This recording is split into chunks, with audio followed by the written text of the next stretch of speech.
Well, hello everyone. We are back out here in Berea for Browns training camp on this beautiful Sunday afternoon. And you know, at the start of camp, I was wondering how these running backs were all going to find enough work to do. There were so many of them, they were so deep. And now, believe it or not, the Browns are down to 2 healthy tailbacks or running halfbacks in camp. They've got a fullback as well, but they're down to 2 because of injuries.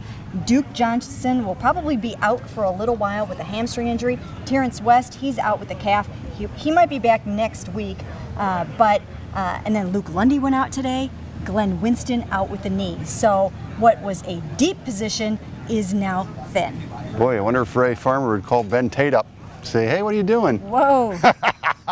No, but seriously, this is a tough little stretch in camp. None of the injuries I don't think will be long term, but especially when you're talking about a rookie that's trying to, like Duke Johnson, and it sounds like he's going to be a real part of this offense, you don't want a guy missing much time. No, and the only good fortunate thing for the Browns right now with Duke Johnson being out, because he is slated for a nice big role this year, both running the football and catching the ball out of the backfield, and he's looked good. But Sean Drone has really come in here and done some nice things. So right now they're down to Isaiah Crowell, Sean Drone. But every time I look out there, Sean Drone is making big yards and catching the ball out of the backfield. Yeah, he was here at the end of last season, if memory serves, and you the 5-game losing streak. But boy, you're exactly right. Every time you look up, he's making a play, doing something. So he's been one of the guys that's jumped out.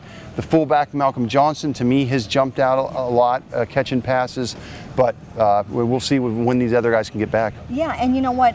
Mike Pettin did say today that he's going to have to get with Ray Farmer, and they're going to have to talk about maybe adding a running back or 2 to the team. And when he said that Duke Johnson might be out a little while, that means he's going to be out for a significant period of time. And that's going to be a setback. When a rookie misses a lot of training camp, that is a setback. So I could see them having to add a guy. Yeah, and the other thing is with a hamstring, those are tricky. Not only can they be out for a while, but that's something that can bother you in an entire season. Right, and he's had a history of hamstring injuries, so he's really going to need to rest that thing up and heal up.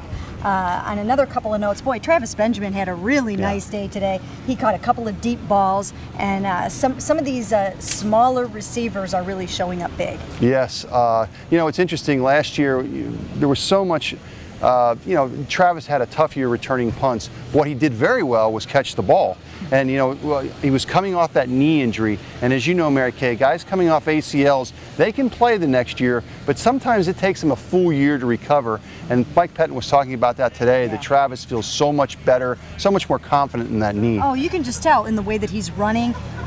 He was a little tentative on things last year, and even though you might not think that's going to be the case, it's in the back of your mind, and I'm sure it was there on the punt returns, because you know you are going to be meeting up with a lot of traffic, and I'm sure that was in his mind.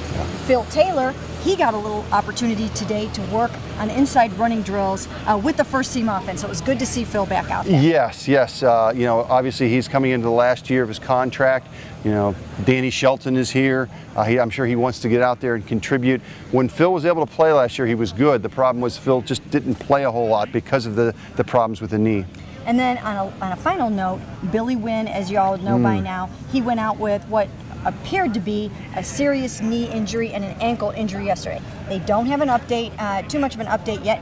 The x-rays were negative, but now it's time for the MRI and whatever other exams he will need. So here's hoping that Billy Wynn can get back out there and that it's not too bad. And that's it from Browns training camp in Berea.